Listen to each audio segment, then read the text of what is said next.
All right, guys, welcome back to the MVM Show. Elliot, good buddy from Freelance Duck Hunting on again today. And guys, we're doing a marathon. We're rolling through the podcast. He's on my podcast. I'm on his. So you guys need to make sure you check out the North American Waterfowler podcast. You can find it anywhere, Spotify, Apple Podcast, just anywhere you listen to him. And so, Elliot, thanks again for being on another episode. Yeah, I'm enjoying this. There's no better way to spend a hot summer day is than just sit down and talk to a buddy about duck hunting. Amen to that. I am definitely going to agree with you. I'm one of those guys I pretty much hibernate or try to hibernate in the summer if I can. I do a lot of things though. Right. We play softball quite regularly, and the last couple years, and it's been fun. But I can tell you what, we have a tournament this weekend. And it's supposed to be 109, so I'm kind of not looking forward to that. What position do you play when you play softball? Usually left center and outfield. All right. So, yeah. Nice. I like second, too. I think it's hurt me, though, from playing outfield so much. I feel like I always overthrow first. It's just like I'm so used to throwing those farther throws. My accuracy, short game-wise, doesn't seem as good. So yeah, those balls are pretty big. It's kind of harder. It's way more easy to be accurate with a baseball than it is a softball, that's for sure. Yeah, you used to play a lot of baseball, didn't you, growing up? Yeah, I played clear up into, I played 3 years in college, and then did you really? the day I decided to quit, I was in a duck blind with my dad. I was like, you know what, I don't think I'm going to play this year. But yeah. Mm-hmm. Really? What position did you play?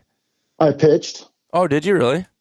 Yeah. Oh, so much fun. It was my thing before duck hunting. It was like your life. My whole identity. Yeah, I played year round, and then I was in a blind with my dad, and I remember looking to him, and I was like, I wasn't happy with how it was going, and I had a summer coach that just way over pitched me, and my arm just was never the same, and it hurt all the time. I just couldn't get over it. And I remember exactly where we were sitting. It was a beautiful day. It's funny because I don't remember whether we killed any ducks, but I remember the weather of the day and how beautiful it was. And I was like, you know what? I think I'm done. But and so my identity shifted. Then it became like my obsession shifted at that moment. Essentially from baseball to waterfowl. Well, we should talk about that a minute. I mean, we're here running through much stuff. I'm kind of curious, like, to ask a little bit more detailed stuff about, like, playing and stuff like that. Sure. I mean, did you play from the time you were, like, little league? Like, were you 5, 6 years old and you just played all from that point on? Yeah, but at that time, like right now, it seems like kids kind of pick sports and they're year round. And at that time, so I was born in 73, so it'd have been like 1980, start playing T-ball. But I played every sport depending on the season. And then as I got older, football went away, soccer went away, and then it just became basketball and baseball from about 7th grade on. And I played basketball in high school, but my team was just bad enough that I made the team. And so I wasn't very good, but baseball was always kind of my thing. That's probably bigger. Do you think baseball's bigger in Kansas than basketball anyways? If you were to pick a sport that you think is kind of more. So I've got like my buddy Corn, his kids are all into baseball, and it's a year-round thing. So I hear a lot more about the year-round baseball than I do basketball. So I definitely think as far as youth goes, now in this area, soccer's pretty big too, in the Kansas City area. But yeah, baseball is really, really popular, and it's just a year-round thing. And I don't know what I would have thought of that. I like the year-round thing once I got past high school, it was year-round for me for sure. And I loved the fact that it was, but I think you can burn a lot of kids out at, an 8, 9, 10, 11, 12-year-old when they're doing one sport year-round. They even have indoor leagues where it's not like a full baseball, but it's like literally year round. Yeah. I agree with that. I guess it maybe depends too if that kid's just like obsessed with that sport. Do you think that changes anything? Probably so. I know I was obsessed with sports as a kid, and I could never get enough of a shot. I'll tell you what, if you've ever played like competitive sport, there's a feeling you get from like hitting a 3-point shot that is, it's an incredible emotional high. Striking someone out is even higher than that. It's really? Like when you strike someone out, especially if you use like a slider or a curveball and they look foolish in doing it, it is the most wonderful feeling. I Especially bet. striking someone out with people on base to end an inning. That is one of the most high emotional feelings that you can, especially like a fast. You throw an up and in fastball and someone swings at it and you strike them out with people on like second and third to end an inning. That feeling, if you could bottle that feeling, it would be like crack. I'm telling you. Man, I bet. Yeah. You don't see those guys screaming and fist pumping for no reason. Right. Yeah, it is an emotional high. So It's what were wonderful. you so you played 3 years in college. What speeds were you hitting, Elliot? I'm curious for you. I didn't throw very hard. I imagine I hit 85 a few times, but I lived in the low 80s. So that my one setback is I really didn't throw that hard, but my slider curveball was really, really nasty. And I wasn't, if I threw around 90, I would have been good enough to be D1, but I Mhm. just didn't throw fast enough. So I went to a junior college and then went to an NAIA school, which is still high level competitive baseball. I was just good enough on my best days. I could compete with D1 guys because I played them in the summer. Mhm. But I mean, I had to be at my very best. Right. On an average day against D1 talent, I'd give up, 5, 6 runs. On a really good day, I would give up 2 or 3. But I had to be like at my absolute best, which Wow. it's hard. Pitching wise, you get in like zones of like you have 3 or 4 games in a row where you just 10-point accuracy, you're just nasty, and you might go through 3 or 4 games in a row where you just don't quite have it. It's a real challenge to maintain that, but Mm. it's a lot of fun. I bet like it so you had tons of movement, maybe you didn't have the speed, but that Right. curveball like I mean, learning how to do that, like, how'd you learn how to do that? Was it just a young kid and then you just keep It was getting. all my dad. My dad coached me up through when I got into high school, and all of my baseball success is attributed to my dad because he's like, okay, you don't throw that hard. We're going to start learning a curveball. And there's actually, I don't know if this still exists, but back then people would say that it was bad on your elbow to throw a curve at an early age. And that's actually not true. You just have to throw it the proper way Mhm. because the elbow is not involved in a curveball. Really, it's all wrist and hand placement. So my dad taught me how to do that. My dad was like, all right, we're doing a bullpen today. And he would catch me. And then he's like, all right, now we're learning a slider. And so he basically on his will built me Hmm. as a pitcher single So he handedly. must have So played quite a bit of ball then himself. yeah, he played college baseball for a couple years. Hmm. Yeah, he was an outfielder, but yeah, he completely built me. Hmm. I wouldn't have done it without him just being like, all right, that's what we're going to do. And now we're going to do this. And I was real coachable. I was like, okay, let's go do it, And so he Hmm. competed 100% built me because I don't have that much. I have average athletic ability Hmm. and probably a little below average strength, unfortunately. So I'm not really built to be a college athlete, but when you're a pitcher and you learn how to locate the ball and you learn how to throw, I mean, I could throw 5 or 6 different pitches. I'd come down at the sidearm curve. So I was real crafty.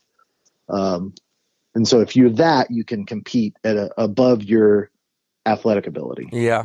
Yeah. What was your favorite pitch to throw?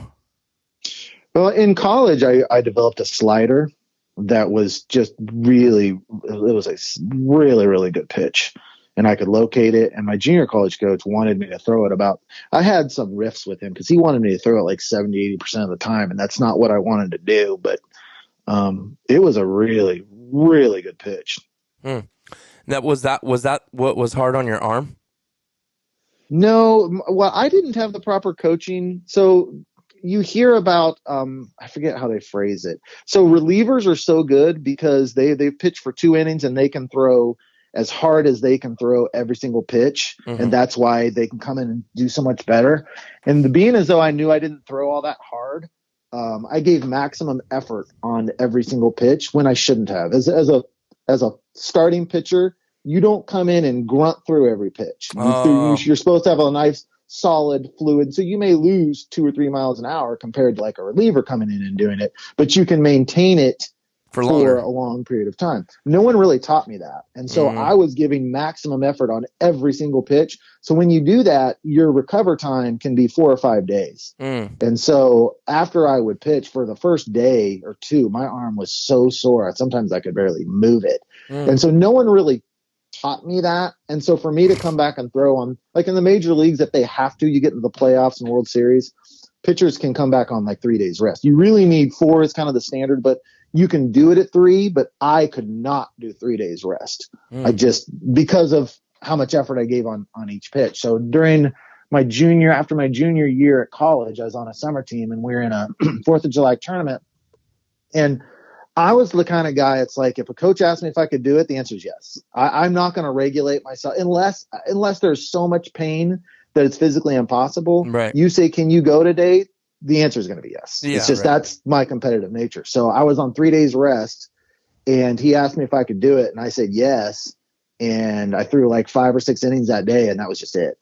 I was just done. From that point on, I was never the same. The rest of the summer, it absolutely ruined me. Wow. The rest of the summer, I just had extreme pain and I never really went in to got it fully diagnosed. I don't know why I should have, but I was never the same. From that point on. Huh. Wow. And that was his job as a coach to just, coaches should make the decisions. Right. Not the players. Well, too, what kind of rehab stuff did you guys have back then? Were they into like Not ice much. baths or like, icing your arms real heavily and stuff like that? Right after I would pitch, you do like a 45-minute or 30-minute ice. But other than that, that was about it. And then the next day, my arm would be hurting so bad, even playing catch. At times I couldn't even do that the day after. And then you go through like a long toss routine that by day 3, you can long tossing and feeling okay. And then by the 4th day, after your 4th day rest, I would be pretty much okay. But that's funny. You say that about long toss because softball, I was having a ton of pain just throwing like the day, like if you played a night, you'd have pain in the game if you made it, because I'm outfield, so you're always throwing deeper. And softball, you're getting a lot more hits than you do baseball just because it's easier, right? Obviously. Mm-hmm. So you get a lot more action. You're throwing a lot farther shots. I mean, you're still hitting your cutoff guy usually, unless you're trying to throw someone out at second or third or home or whatever. Yeah. But man, I'd be like the next 2 days, like you said, I couldn't even like wash the window on the helicopter or something. Like just extend your arm and like put pressure, major pain. Well, a buddy of mine that plays on the team, he played a lot of ball. I never played high school, college, none of that stuff. But he played a lot of that, and he was talking about long toss. And so I started looking up some programs, and me and my brother both play outfield. He usually plays right center, and we started looking up some routines. Well, we found some. We started doing it. And, oh, my goodness, it took about, I will say, honestly, it took about a month, because I was seeing where people said your arm's not messed up, your arm's weak if it's hurting that bad. Now, I'm not comparing your story, because you injured yourself, obviously. Right. But mine was just soreness from being weak, not using it properly. That was also the other thing, is like the whole form, right? Well, we started doing it and consistently for about a month. This was like 3-4 months ago, and I could not believe the difference. I never wake up with my arm being sore anymore. And nice. You do it a couple times a week, and then a little pre-game routine. But it's crazy. Like, it makes a huge difference. Plus, the speed too has increased quite a bit. Yeah, and if you use like the elastic bands, those that you can tie them to a door. Yeah, those are really good too. For that same type of thing. It's all that like strengthening the rotator cuff and the deltoids, maybe, you think? I don't know. I'm not really sure. At the time that they really weren't sure how to increase the getting someone to throw hard is not a science that they quite understand. It has to do a lot with flexibility, maybe even flexibility more so than even strength. Because you can get some really muscular guys that are so muscular that they have no flexibility and they can't throw the ball hard. Mm-hmm. Have you ever seen like a really muscly guy throw a baseball? It's not a good look. No. I think that's because of flexibility. That's a little different topic. But it's always those long, string bean guys that just arms are torqued so hard. You're like, my goodness. Yeah. One of my best buddies was like that. He was like 6'4". He was not strong at all, but he was 6'4", lanky, long arms, and man, he could just whip that ball. He could throw hard. Huh. All right, well, let's get back to some more of your guys' questions. Sieber681 asks, what do you do to fight duck depression in the summer? Doing it right now. Pretty much, huh? Yeah, I was gonna say for me, it's definitely I enjoy doing the podcast and talking about duck hunting, doing some other things, camping. I love to go camping with the family. We'll do that every year and just get away from everything. Don't even have social media. Don't have phones. No cell service, and just get out there away from everything. That's a good way to do it. I do work a lot, which that's not fun. Technically, that's not a way to fight it, but yeah, I think talking about duck hunting, Elliot, and actually, let me ask you that. That will lead into this question. I'll let you answer that question for yourself. But are you by any chance going to make it to the Delta Waterfowl Expo?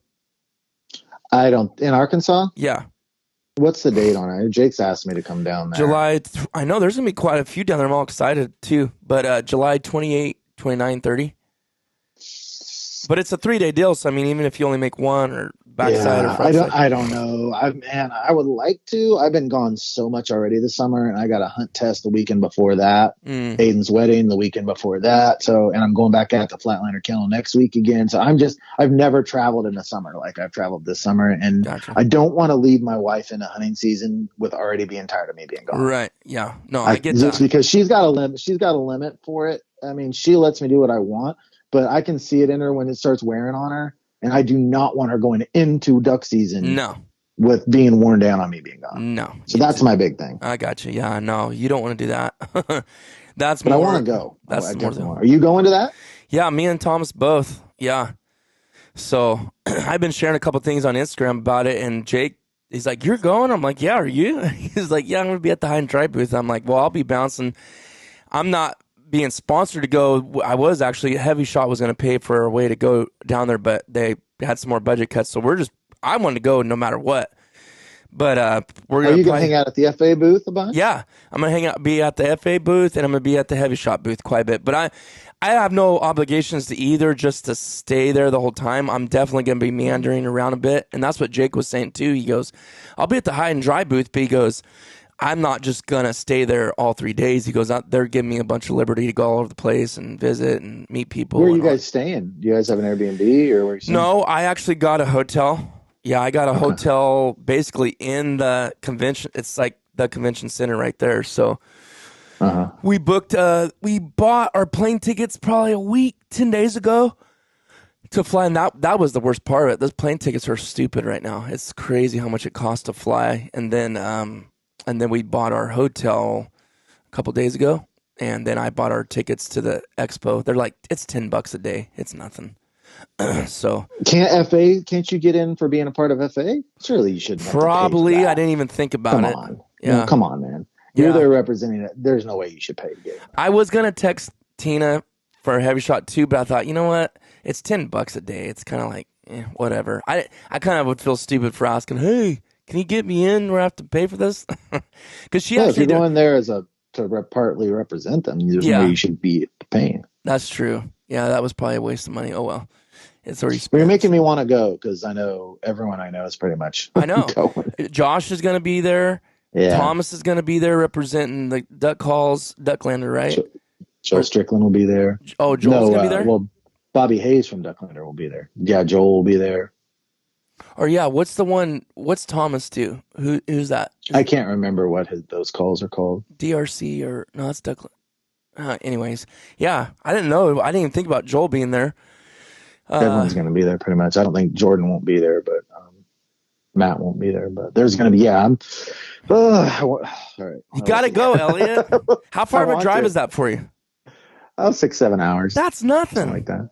I know. It's just, I'm telling you, the whole thing is measuring how my wife feels and how tired she's going to be of me being gone. And I don't want to paint her in a wrong picture. You're not. She's very patient Yeah. with my traveling, but I'm telling you, you do have a busy schedule. 7 days in Louisiana fishing, came back for a few days, 8 days at Flatliner Kennels, came back. Now I'm going back out to Flatliner Kennels, and it's just like I'm just gone and gone and gone. Yeah, no, I get it. You could do like a day and a half or something. Yeah, I may have to do it. I you know what? I didn't want to spend the money either, honestly. It was just like, oh man, this is going to cost a lot. But I just feel like it's going to be really worth it. Like, no doubt in my mind. People that I'm going to meet, plus like I've talked to Jake a million times from chasing green, but I've never got to meet him in person and shake his hand. You know what I'm saying? Like, to me, that connection of when you shake people's hands is just big to me. Like, and I want to be. Oh yeah, you'd love him. You'd love Jake. Yeah. So just all those things, and then other companies I'd like to talk to and see, and Right. I think there's no doubt in my mind it's gonna be worth every second and every penny I spend. So, and then after the fact too, going to dinner, hanging out, it'll be good.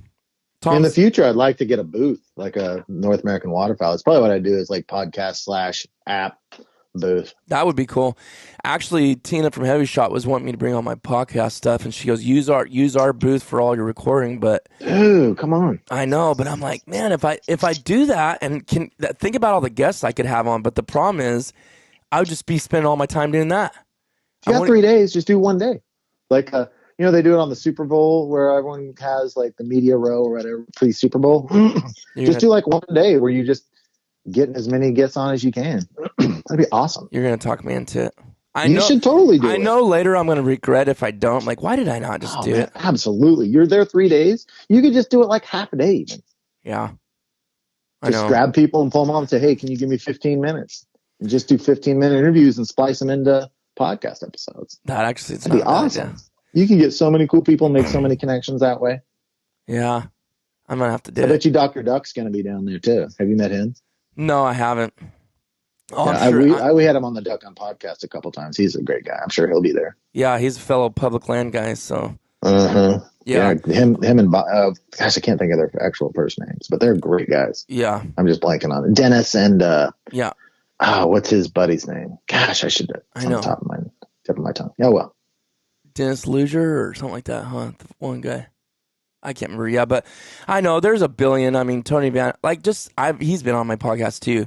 It's just like, I guess I probably should take it because in my mind, I'm like, I don't want to miss no booth. I don't want to miss no time hanging out with people.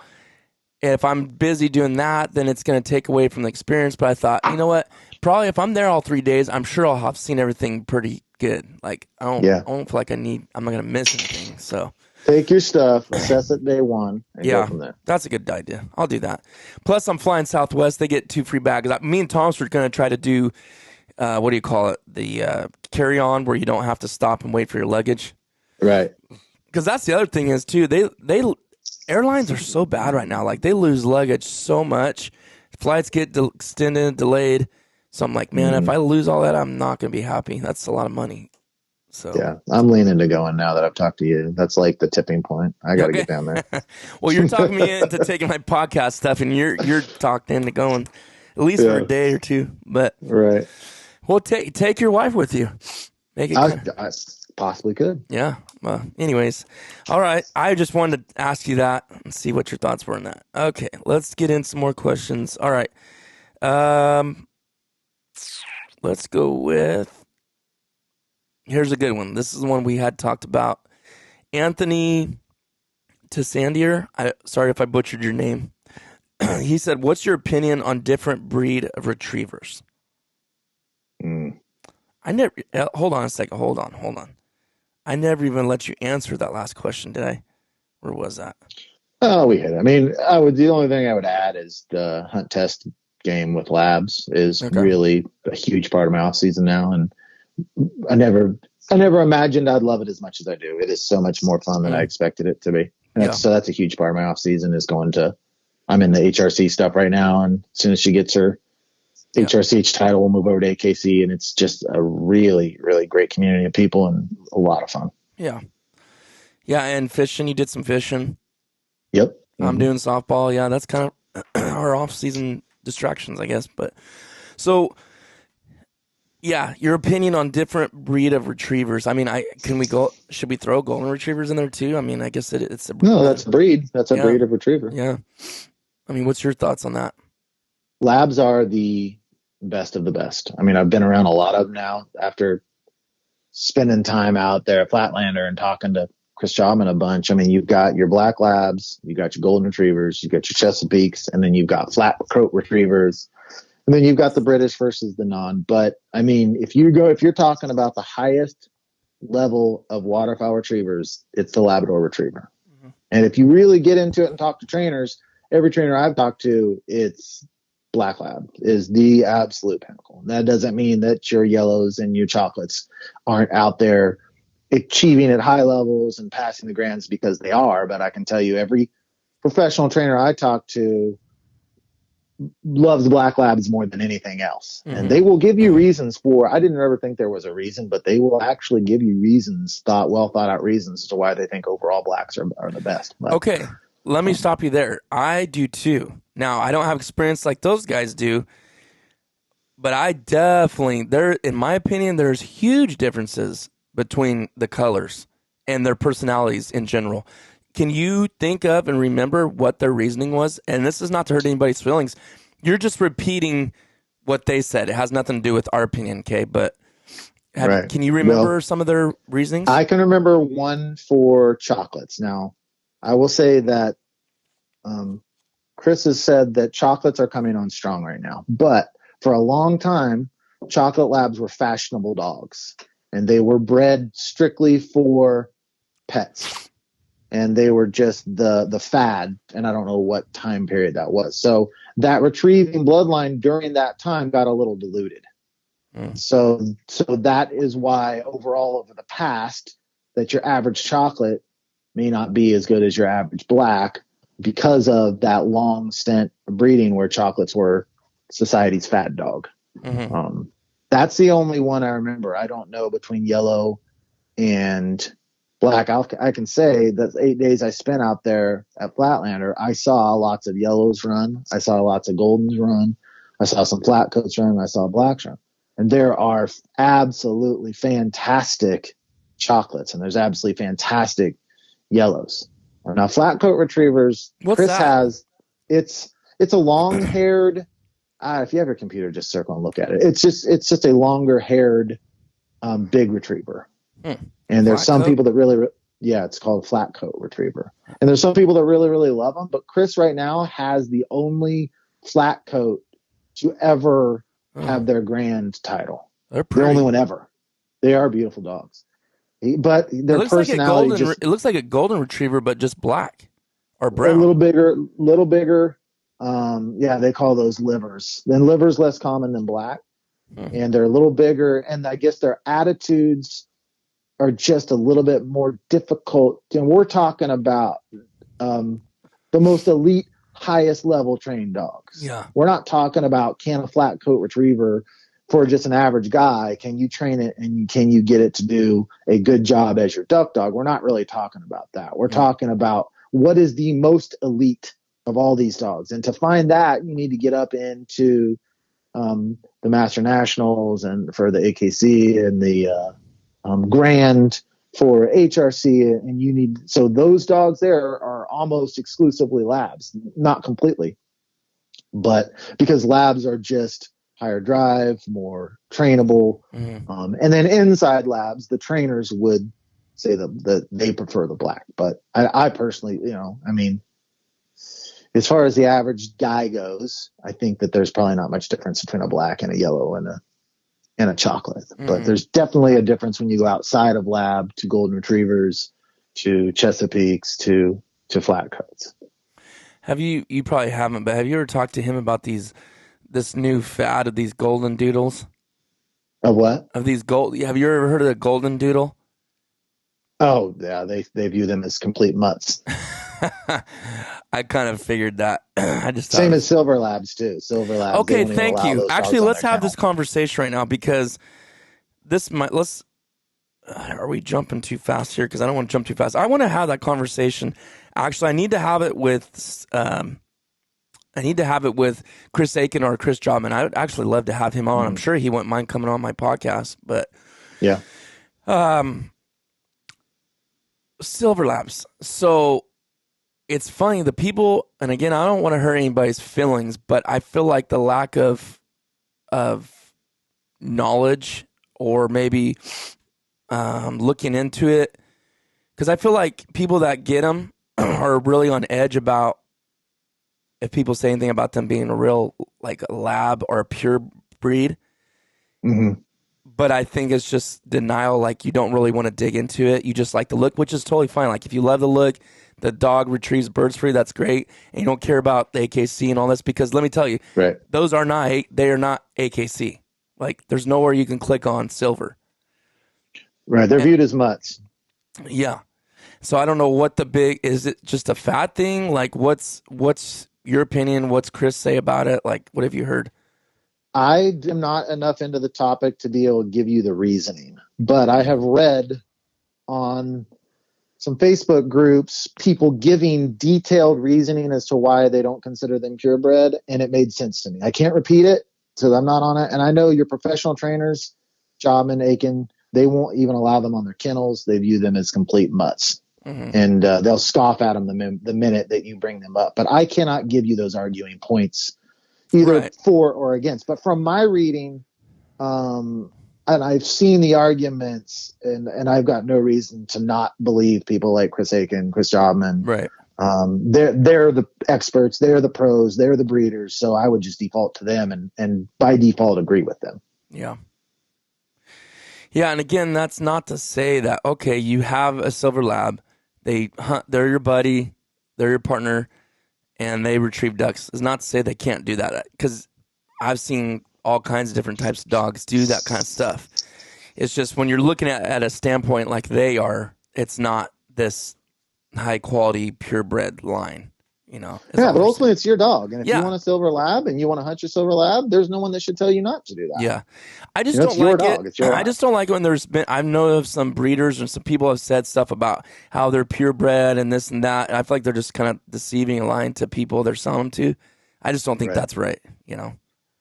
Yeah. Like I said, I have seen a very, very detailed explanation from a scientific standpoint as to why they're not purebred. And that explanation made sense to me. Yeah, 100%. That's interesting. So he had golden labs, or I'm sorry, golden retrievers, labs, flat coats, Chesapeake Bay retrievers. What do you think about them? They're pretty, from my experience, my dad had one. They're amazing, hardy dogs, but they're very stubborn. Yeah, that's my understanding with Chesapeakes is just on a, if you get 100 labs and 100 Chesapeakes, the average lab is just easier to train and easier to get to do what you want to do than the average Chesapeake. But I bet that's my understanding. But once they're trained, man, they can. I've seen some Chesapeakes just go through stuff. I'm pretty sure. I don't know if a lab could even just Tim. Yeah, they're tough. They're tough as hell. And Scott Hill's got one. It's a wonderful dog. He's getting it into hunt testing and I mean, Chesapeakes are a historic beast of a dog, no doubt. Yeah. So he was training those too, huh? Up there. I'm trying to think if I saw any Chesapeakes. There was one dog I think that may have been a Chesapeake, but I'm not even sure. It was mostly, one flat coat, probably 20% Goldens, and then the rest labs. And he doesn't breed any Goldens. They only breed labs, but they'll take client dogs that are Goldens, and he's got some really, really excellent Goldens. But he does tease them and make fun of them. The Goldens? In a lighthearted way. Why is that? Like, what is he saying? He has this thing where he's like, they just get distracted really easy. And as they're running, he'll be like, butterflies, kind of like that one where it was like squirrel. Like they're just loosey-goosey, lose their attention. They see a butterfly and they start daydreaming, just stuff. Yeah. That's because he's got this group of older gals that come and train with him, and they're golden retriever people. And I need to mic him. I had him mic'd up a lot while I was out there, and got some. In fact, I made a video I need to send you. It's just clips, like a mic'd up clips of him, which is really funny. But he and these gals that come to train with him, they're all golden. You sit around and they just tease each other all day long, and he's teasing them about golden retrievers, and it's all lighthearted and fun, but it is really entertaining. That's funny. That's fun. That's cool. All right. Let's see here. Okay. Caleb Villers said, how do you beat others out in public land? I'll let you answer that one. You just need to get an idea of what you're willing to do and when you're willing to get to a place. And you typically... I want 3 or 4 options of where I'm going to hunt. Yep. A, B, C, and D. Now, on an opener, I want to have A, B, C, D, E, F, G. And I decide, what am I willing to do? And there's a point in which, I'm like, well, if you get here earlier than me, I tip my hat to you. Yes. And I'm willing to get up a little earlier on an opener. But day in, day out, I mean, it's a long season. I don't want to get there at 10 p.m. the night before every Saturday of the year. That's just it's not reasonable for me. But I am willing, and I don't know, gosh, I hate even giving the time frame some things. So I won't. There is a certain time in which is my standard get there time. Yeah. And it's something I'm willing to live with Saturday in and Saturday out. Right. And it's a time in which 98% of the time is earlier than the other people. Right. And if I do get beat, I just go to plan B and plan C and plan D. And I'm not going to get beat on A through D at that time. I'm just not. But there's something really, really peaceful about getting to a parking lot and being the first person there. Man. That is just a wonderful, wonderful feeling. Yes, it is. And a lot of times we're the first people there and the last people out, which I love that. It's like, I don't know. There's just something about it's like I was willing to get here earlier than you, and I was willing to stay here longer than you. I have immersed myself in this environment. I got there. I found the birds. I got there before you. I got the birds. I hung out and stayed there. I love immersing myself in a marsh. And I need, in order to feel that, I need more than sun up to 9:30 to do that. Yeah. And that's not for everybody, like Right. I was really shocked, Elliot, when I went, excuse me, when I went to Kansas, trying to think of when this was. This was I don't even know if I knew you guys yet. I went back there. Part of it was family vacation. I think I did. I don't know if I did because I would have seemed like I would have said, hey, I'm going to be in Kansas. But it was mainly a family vacation. But this guy hit me up and was like, hey, come hunt with me, whatever. Well, anyways, we went and hunted this round refuge. I could tell you later where it was. But I think you told me about this before. Okay.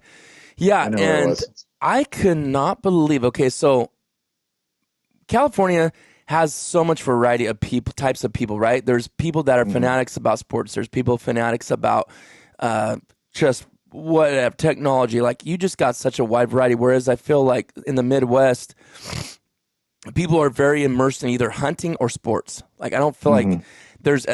Not saying there's not. I'm just saying I feel like it's really heavy here like that. Right. So it's weird. Land of fruits and nuts, right? Well, over there, college. Let's see what's going on there. I think it's college football, right? College football is real big, right? And when we were there was a game at like noon. There's a lot of, I don't know usually what time your guys' college games start, but noon, about noon or whatever. Man, I could not believe the amount of guys. That refuge was full in the morning. By 9:30 at the latest, it was empty. And I'm talking, there was so many birds flying. It was unbelievable. I'm talking something you see off a movie. And there was nobody there. And I'm like, what in the world is going on here? And I just realized, I think when you have that environment that you can come and go as you please and just have that opportunity, but you're also very passionate about, say, college football or sports like that, and you're going to tailgate and you're going to have friends over, hey, more power to you. But I just thought it was interesting to me for a guy like me is where, if you get your limit, roll out. But like I talked to these guys coming out, they only had like 2 or 3 birds apiece, and I watched birds dump on them all morning, and I was like, huh. I mean, not that you got to get your limit, but it was just kind of funny to me. Like, man, it's just a little bit of a different mindset. It feels like, and it's not for everybody. You're not that way. You're talking about going in early and coming out late. But I'm not saying 1 or 2 guys were doing that. I'm saying like it emptied out. I'd say 85-90% of residents are out between 9:30 and 10:30. And non-residents, and this is one of the big issues that they have with the non-resident issue, is that the non-residents are hunting all day, and if they're not hunting, they're scouting with their boats, and so they're putting so much pressure on the birds, where residents are almost always, I can't tell you the amount of times where there's a decent number of people in the marsh, and by 10:30, like, we got this place to ourselves. That's crazy. And then if it's a really heavy marsh like the one you're at, about 1:30, so you've got like 10:30 to 1:30 where it's kind of your own, and then about 1:30 the afternoon, people will start filtering in. But it's kind of standard in Kansas. I was wondering that because out here, it gets a little slower in the afternoon, but you'd be surprised. It's guys out here are just, there's the afternoon guys, there's the morning guys, and then there's sometimes there's the all-dayers. I don't think there's a lot of guys that do the all-day thing. unless it's just a slow day and they're really gung-ho about getting their birds. But it seems like there's more afternoon guys out in California. Do you think that than out there, like further east you go? There's not tons of afternoon people. There are some, and it just depends on what part of the state you're in. Like where you were hunting, that's one of the heaviest traffic marshes in the state, and so you're going to get a lot more of that in that area of the state. But, easy access too. Yeah, I can say some of the places that I hunt and that have taken you to, you wouldn't see people in the afternoon there. The population density is just too low at those pools. Gotcha. Not that many people. I mean, from time to time you might, but not generally. Now, I'm not going to lie, though. For me personally, if I could go in the morning, get my birds, have a great time, see the sunrise, have fun with my family, friends, whatever it is, and be done by 10, that is nice. Yep. Now, see, Travis, he really likes the afternoons. He don't hardly do much mornings anymore, it seems like, and he'll admit that. But what I was telling him, he's like, well, you get to sleep in, this and that. And I said, well, here's the thing, though, Travis, like, if I'm going to hunt in the afternoon, I get out there pretty early for an afternoon hunt because I want to try to get my spot. So technically, I feel like I'm gone longer from home and away from the family longer if I do an afternoon hunt because I end up waking up. I don't sleep that late when I sleep in. 7:00 sleeping in to me. So I get up at 7:00. Now I'm kind of fiddling around. I'm packing my gear, getting stuff in the truck, getting it ready. If I leave my house at 9 or 10, I mean, pretty much from the time I woke up and then till dark when I get home, I was gone the whole day, technically, right? Yeah. So I don't feel like I'm saving time or being home more when I do that.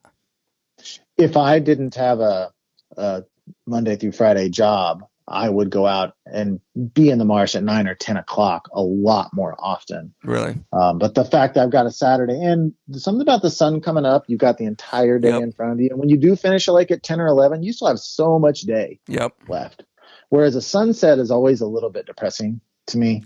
When I don't like picking up decoys in the dark. I don't like, it's a sinking feeling to me that I just don't like. I don't care for. I just do not like evening hunts very much.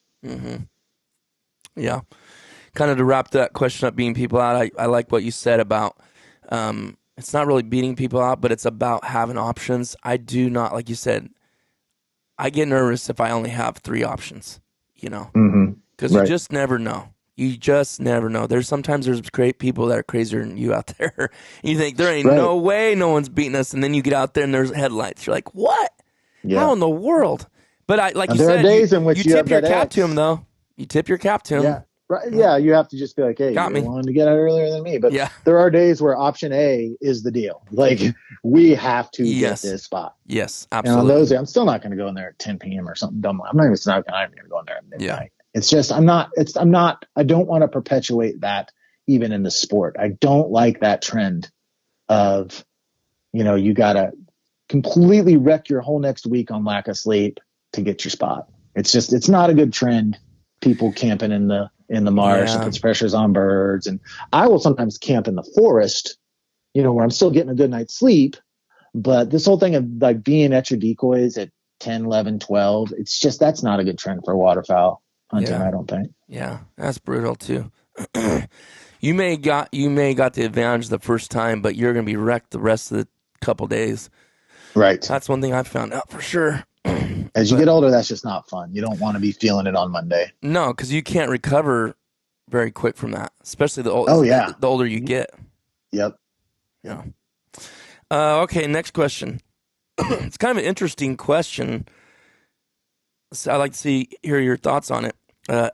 Outlaw.hunter07 said, do you think that they should legalize lead shot for waterfowl again? I know this ain't going to happen, but just a topic to talk about. Absolutely not. I mean, unless there's science that I don't know. As far as I know, is that fish were picking those up and birds of prey were picking up the fish, and lead poisoning was a serious thing, and that actually made a negative impact on a lot of birds.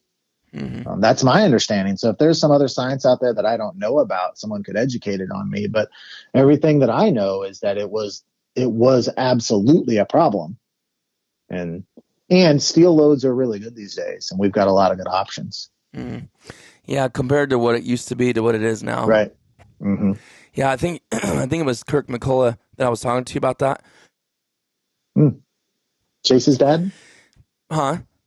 Chase's dad? No, Kirk McCullough. He's kind of a big name in Arkansas. He's a guide for a long time. Oh, I thought it was just Chase McCullough. Is that, No, somewhere in Wisconsin? I thought maybe it was his dad. No, he's real well known there in Arkansas and been a guide for, I don't know. He still duck hunts. I don't think he guides anymore, but I was talking to him about that, and he remembers the transition very well and how terrible steel was. He goes, it was just a nightmare, like literally a nightmare. Yeah. And that's what ended it for a lot of people. They're just like, I'm not doing this no more. But right, my first year of hunting was the first year of really lead ban, and we struggled to kill mallards. You just wounded them. But you probably didn't know any different though. Well, I guess you would because you still hunted upland though. So yeah, but we were I hunted upland, but it was a different deal. I just remember we were just having to clean them up on the water just all the time. But here's the thing though, if you can use it for upland still, can you explain to me the difference? Because I kind of have a little bit of mixed thoughts about this. Because part of me wants to think like, is those studies? Who were those studies done by? Was it true people, biologists, or was it government? Because why can we shoot them at upland, but we can't shoot them at ducks? You know what I mean? Well, because there's who's going to feed on them in all of the vast expanse of wetlands. It's fish that are picking them up and getting the lead into their system. It's my understanding. And then, if I'm wrong, I am more than happy for someone to educate me if I'm wrong. But this is because I'm no expert on this. But that's always been my understanding. Right. Is that and if you shoot off into a CRP field and it's all that grass, it's not going to get into the food chain. Yeah. That lead's not going to get into the food chain in open fields, where in the water it does. Yeah. Because you're talking about it leaching out into the water? No, I'm talking about fish consuming it. Yeah. The little BBs. Yeah. But what would consume it in a CRP field or like an upland field? Yeah, but like, how are the fish consuming it though if it's sitting at the bottom of the river or the lake though, I guess they see it and think it's some type of food and eat it. Really? Be my assumption. I'm just being honest. I haven't dug in and tried to really look into studies. I mean, I've heard all the same things you're saying. It's just kind of like if you just play it out in your head, you're like, is that? It's kind of, I don't know. I guess. And I'm completely open to being wrong. No. At all. Maybe I am, but I'm just doing it for conversation. Yeah. My understanding has always been that it was absolutely a real thing that had to be taken care of. Yeah. Yeah. I mean, I heard the same thing. I never really had that conversation about that. I mean, I know it's never going to happen, and I would never push for it because especially all the metals that are available now, just the downfall is bismuth, everything like that. Tungsten, it's so expensive, And lead's cheaper. Lead's dirt cheap, yeah. So that's kind of the only downside. It'd be interesting to get someone on that actually was an expert in this and talk about that. That's a thought. Yeah, who would be an expert in this department that could talk to this. Yeah, I would love to. I bet John Devney would know. I bet you John Devney would know. Really? Yeah. Yeah, that'd be a great conversation to have. It would be. All right, let's see here. Moving on. What's Turpin Clay 22 actually?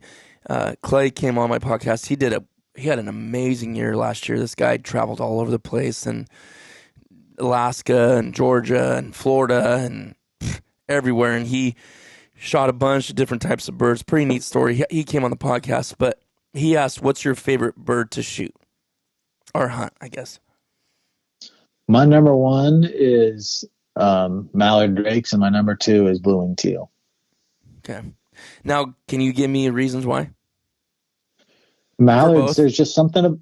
There's something about what mallards do in the air. There's the game of killing a mallard is just more enjoyable than other ducks. They're big. The sun glistens off that green in a really beautiful way. The way they react to calls, the way they hover over your decoys, the aerobatics they do in the air. They're just and the way they eat.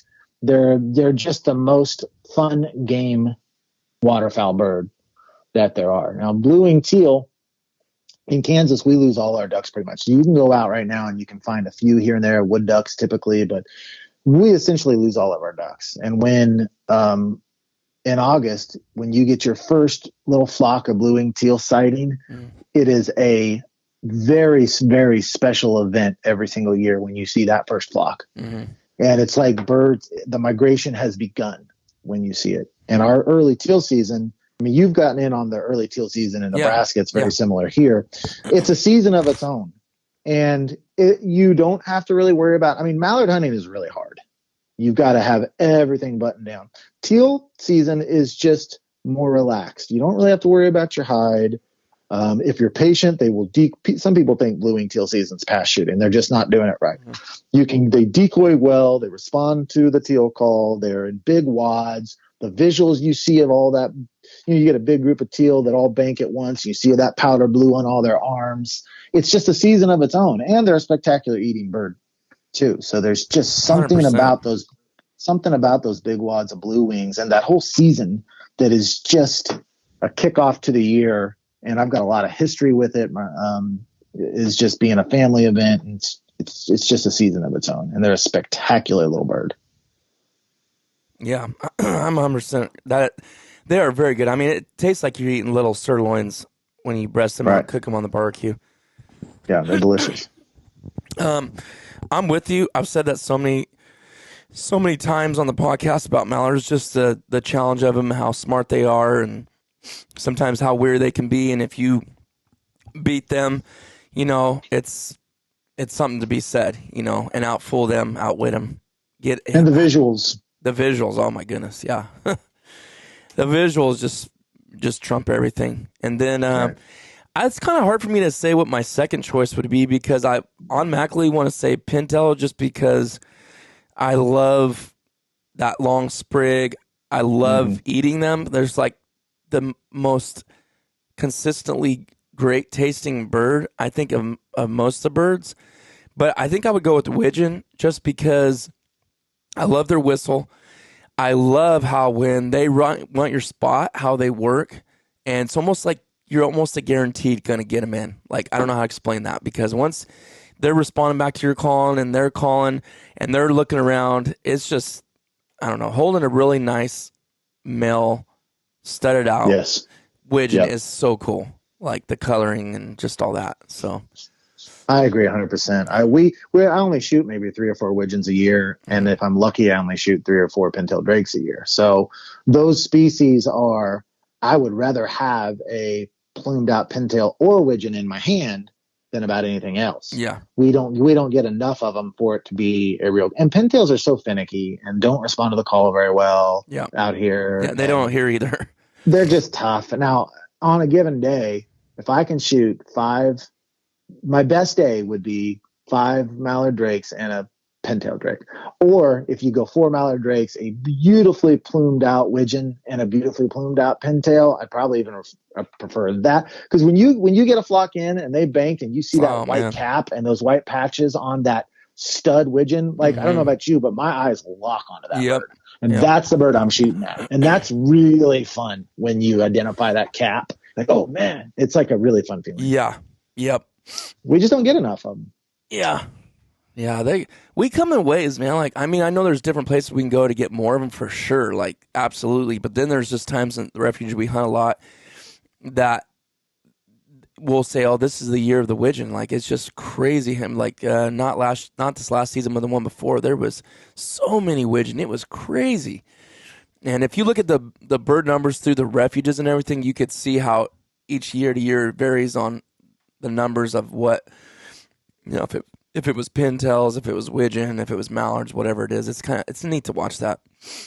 I can tell you, if I could shoot an entire limit of widgeon drakes, that might very well be my bucket list hunt over everything else. I've always said shooting a black duck because I've never shot one, I've never even seen one. But if I could shoot a full strap of stud widgeon drakes, I can't think of anything that would beat that right now. I know. Yeah, at this point in your life, Thomas says that too. I think he did 5 and 2 or 6 and 1. I can't remember of Drake's when it was that heavy widgeon year.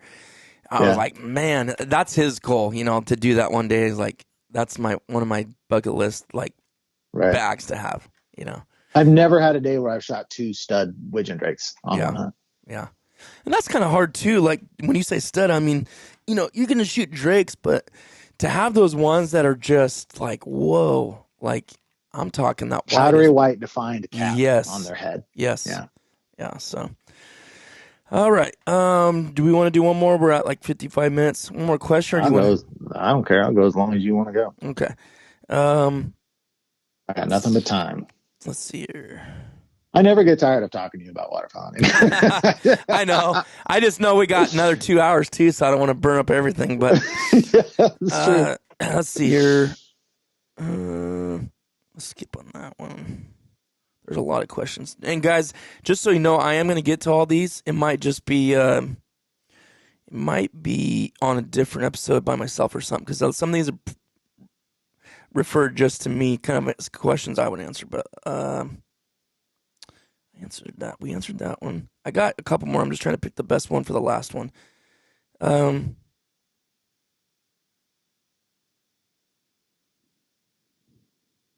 guess we could ask this same person, Turpin Clay, but he said dream hunt other than, well, that's kind of for me too, because I said king. Well, let's just ask you, like, what would be your dream hunt? I think I just told you. Is that it? That's the one? Well, as far as I mean, something specific, like out there, like, then yes. I love what I see on the Great Salt Lake. Those hunts seem really, really interesting to me, where people are kind of laying out in the open with a bunch of silhouettes, and they talk about how the depth perception of birds coming right to you on the Great Salt Lake is really unusual. That seems really, really cool to me. I would like to go to Alaska, but it's got to be specific. I wouldn't want to be up in Alaska like shooting goldeneye, stuff like that. I still haven't done a timber hunt in Arkansas. Trying to think what else. I have in my mind Washington and Oregon a lot. It seems like such a wonderful place that gets overlooked, probably because people don't want to travel over the Rocky Mountains. Is my, like, Central Flyway, Mississippi. Yeah. It's just a hard place to go. Those places seem, in my mind, if you just say, okay, you've got to go somewhere, where would it be? I'd probably say Washington-ish, in that area, Pacific Northwest. If I had to pick one. Yeah. Yeah, I mean, the sights and the scenes that you see is just phenomenal. And I haven't even touched the west side of Washington. I mean, that to me is the most ultimate, besides Alaska. I mean, I guess it's just a different environment, because you could say, well, timber is amazing too. And like, yeah, I agree. I mean, I want to hunt the timber too, but I am a mountain guy. I love mountains. Right. I love pine trees and firs and all that. I just like that. So to go to Western Washington, where you're hunting like completely like saturated with mountains all around you, which Northern California can kind of be like that too. But oh my goodness, just that would be incredible. Oh man, just how green everything is there, and just the things that I've seen. I'm like, okay, that is at some point is going to happen. I'm going to hunt on that side for sure. So. Yeah, mountains in the background would be definitely a bucket list for me. Yeah. Killing ducks and where I can see mountains would be amazing. Yeah. Yeah, so because he's basically what he was asking me is, other than king hunters, what's your dream hunt? And I would just say, like, man, it's really. I said Harlequin too. I mean, I would love to do that, but I guess anything that I haven't done yet is part of a dream, right? I haven't done timber. Well, that's part of a dream hunt for me. Like, once I do it, okay, that's knocked off the bucket list. So I will say, ultimately, my dream is to have a waterfowl hunting season that's not confined by a 9-to-5 job, that I can just hunt when and where I want to hunt, and be able to actually hunt fronts and just have freedom to do that. That's my dream. That's my dream hunting. Yeah. That would be phenomenal. That'd be tiring too. See, but I wouldn't hunt every single day. No. I'm not I don't want to hunt 60, 70 straight days. I want to pick and choose. When I get hot, I want to hunt 3 or 4 days in a row. And then I want to take 3 or 4 days to process the video and hang out and just enjoy the feeling of being on those good hunts and eat the duck. I'm not one of these guys that want to hunt every single day. That seems like I don't see the joy in that. I want days where I can relax, and I don't want to be exhausted by hunting. And to me, the hunting every single day of the season seems exhausting. Yeah. Oh, 100%. I like, Like I want my couch time. I want my look at the video. I want my make video time. I want my yeah, podcast to talk about it. I don't want to just like, oh gosh, again tomorrow and then again and then again and then again. I want to yeah, hunt whenever I want to hunt. That'd probably be mm, 55 times a year for me, I imagine, is about what I'd probably do. yeah. No, I mean that is a lot. You definitely would be smoked. I've done like 4 days in a row, and well, we did it when we did that collab. Remember? I don't know if that was only like the Yeah, third day. Everyone was just like, I think I'm sleeping. I'm gonna go the afternoon hunt. right, It'll right. beat you down. Especially, I guess that depends too. If you're spending all day out there, that's what gets you, you know? Yeah. Well, Jake comes into the state and he hunts every day, but a lot of it's scouting and he does a lot of like 10 to 2 hunts and so that's not like just burning yourself out every single Yeah, morning, that's true. Yeah. Well, I guess we'll wrap this one up. We got a couple more to do. So, again, everybody, check out Elliot's podcast, The North American Waterfowler. Check out his YouTube channel, Freelance Duck Hunting, Instagram, Facebook, all that good stuff. And you can go get great episodes over there. And you're going to hear, I'm going to be on his podcast too. So just bounce between both. Um, put yourself, I don't know, I can't remember how it does it. Does it say subscribe or follow? I think it's follow. So follow, if you click follow on like Spotify or Apple Podcasts, every time a new episode drops for either one of our podcasts, you get notified and say, hey, there's a new one dropped. So make sure you do that. And ratings and reviews always help. We both appreciate that. Anytime you can let us know your feedback and give us some good numbers, it pushes it out there more. So Elliot, it's been fun having you on my podcast. I appreciate you coming on. Yeah, anytime. I love talking to you. Let's move over to my channel and keep rolling. All right, sounds good. Thanks everybody for listening. We'll see you on the next one.